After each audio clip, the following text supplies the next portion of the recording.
أعوذ بالله من الشيطان الرجيم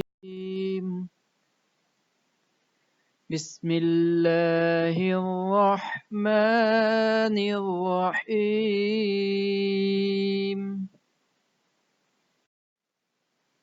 ہم سے اسحاق بن ابراہیم بن رواحہ نے بیان کیا، کہا ہم کو جریر نے خبر دی، انہیں منصور نے، انہیں ابراہیم نخعی نے، اور ان سے علقمہ نے کہ عبداللہ بن مسعود رضی اللہ تعالی عنہ نے خوبصورتی کے لیے گودنے والیوں، چہرے کے بال اکھاڑنے والیوں اور سامنے کے دانتوں کے درمیان کشادگی پیدا کرنے والیوں جو اللہ کی پیدائش میں تبدیلی کرتی ہیں، ان سب پر لعنت بھیجی ہے۔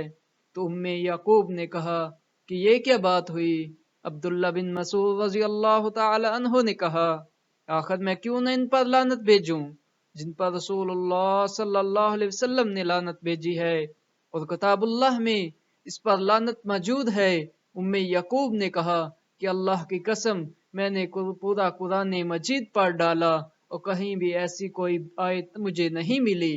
عبداللہ بن مسعود رضی اللہ تعالی عنہ نے کہا، اللہ کی قسم اگر تم نے پڑھا ہوتا تو تمہیں ضرور مل جاتا۔ کیا تم کو یہ آیت معلوم نہیں؟ وَمَا آتَاكُمُ الرَّسُولُ فَخُذُوهُ وَمَا نَهَاكُمْ عَنْهُ فَانْتَهُوا، یعنی اور جو کچھ رسول تمہیں دیں اسے لے لو، اور جس سے بھی تمہیں منع کریں اس سے رک جاؤ۔ جریر نے منصور سے، انہوں نے ابراہیم سے، انہوں نے علقمہ سے، انہوں نے حضرت عبداللہ بن مسعود رضی اللہ تعالی عنہ سے روایت کی، کہا کہ اللہ نے لعنت کی گودنے والیوں اور گدوانے والیوں پر، اور چہرے کے بال اکھیڑنے والیوں پر اور اکھڑوانے والیوں پر، اور دانتوں کو خوبصورتی کے لیے کشادہ کرنے والیوں پر، تاکہ خوبصورت و کم سن معلوم ہوں، اور اللہ تعالیٰ کی خلقت بدائش بدلنے والیوں پر۔ پھر یہ خبر بنی اسد کی ایک عورت کو پہنچی جسے یعقوب کہا جاتا تھا، وہ قرآن کی قاریہ تھی، تو وہ سیدنا عبداللہ رضی اللہ تعالی عنہ کے پاس آئی اور بولی کہ مجھے کیا خبر پہنچی ہے کہ تم نے گودنے والیوں اور گدوانے والیوں پر اور منہ کے بال اکھاڑنے والیوں پر اور اکھڑوانے والیوں اور دانتوں کو کشادہ کرنے والیوں پر اور اللہ کی خلقت کو بدلنے والیوں پر لعنت کی ہے۔ تو سیدنا رضی اللہ تعالی عنہ نے کہا کہ میں اس پر لعنت کیوں نہ کروں جس پر اللہ تعالیٰ کے رسول صلی اللہ علیہ وسلم نے لعنت کی ہے، اور یہ اللہ تعالیٰ کی کتاب میں موجود ہے۔ وہ عورت بولی کہ میں تو جو 2 جلدوں میں جس قدر قرآن تھا پڑھ ڈالا لیکن مجھے نہیں ملا۔ تو سیدنا عبداللہ رضی اللہ تعالی عنہ نے کہا، اگر تو نے پڑھا ہے تو اللہ تعالیٰ کا یہ فرمان تجھے ضرور ملا ہوگا کہ جو کچھ رسول اللہ صلی اللہ علیہ وسلم تمہیں بتلائیں اس کو تھامے رہو، اور جس سے منع کریں اسے باز رہو۔ وہ عورت بولی کہ ان باتوں میں سے تو بعض باتیں تمہاری عورتیں بھی کرتی ہیں۔ سیدنا عبداللہ رضی اللہ تعالی عنہ نے کہا کہ جا دیکھ۔ وہ ان کی عورتوں کے پاس گئی تو کچھ نہ پایا، پھر لوٹ کر آئی اور کہنے لگی ان میں سے کوئی بات میں نے نہیں دیکھی۔ تو سیدنا عبداللہ رضی اللہ تعالی عنہ نے کہا کہ اگر ایسا ہوتا تو ہم ان کے ساتھ مل کر نہ رہتے۔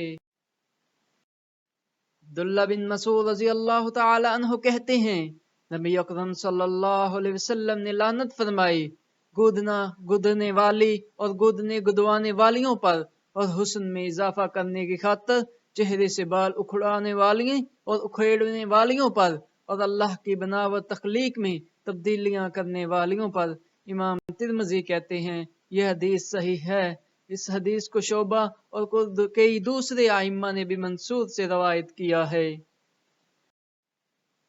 عبداللہ بن مسعود رضی اللہ تعالی عنہ کہتے ہیں کہ میں نے رسول اللہ صلی اللہ علیہ وسلم کے چہرے کے بال اکھاڑنے والی، دانتوں کے درمیان کشادگی پیدا کرنے والی اور گدوانے والی عورتوں پر لعنت فرماتے ہوئے سنا ہے جو اللہ تعالیٰ کی بنائی ہوئی خلقت کو تبدیل کرتی ہیں۔